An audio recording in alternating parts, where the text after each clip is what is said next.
Vous cherchez à méditer votre Bible, mais vous ne savez pas comment faire, vous tombez sur la bonne page. Là, on est actuellement en train de méditer sur les livres d'Esther. Sur cette page, on a déjà médité le livre de Jonas, le livre de Ruth et le livre de Philémon.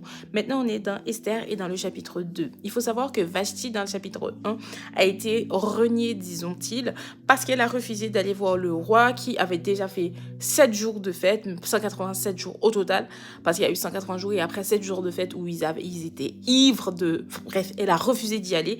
Au final, ils ont décidé de remplacer par une autre reine qui sera meilleure qu'elle. Et du coup, ils ont décidé d'aller chercher dans toutes les villes les femmes les plus belles, les plus vierges, etc. Et en fait, là, il faut savoir que dans la capitale de Suse, un juif nommé Mardoché, fils de Jaïr, bref, qui avait été emmené à Jérusalem parmi les captifs déportés à Jacob, machin. Il va à Dassa. Désolée, j'essaie de raccourcir parce que sinon la vidéo, j'aurais pas assez de place.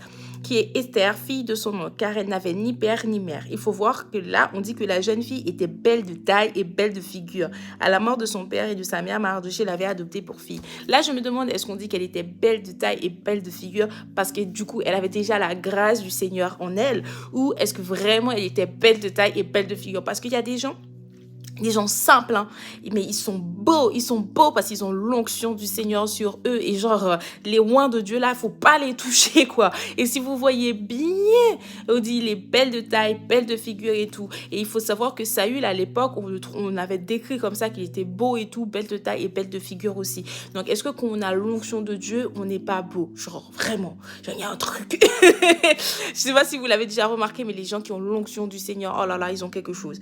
Et en fait, là, du coup, la jeune fille a plu tout de suite, justement, au gardien, sous la surveillance des gars et tout. Et en fait, il faut savoir que là, les jeunes filles, pendant une année, je sais plus, c'était pendant 6 mois, ouais.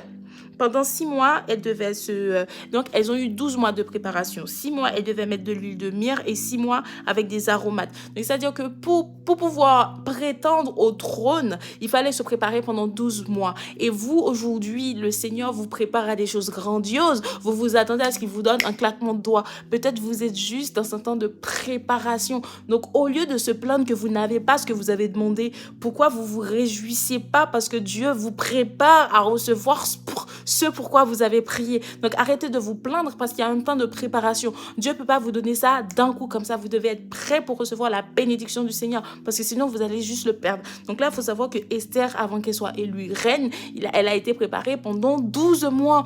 Bon, la vidéo est déjà trop longue, donc je vous retrouve tout de suite pour la suite de Esther 2. Et je vous envoie, vous savez toujours, plein d'amour, plein d'argent et surtout, prenez soin de vous comme à l'accoutumée. À tout de suite.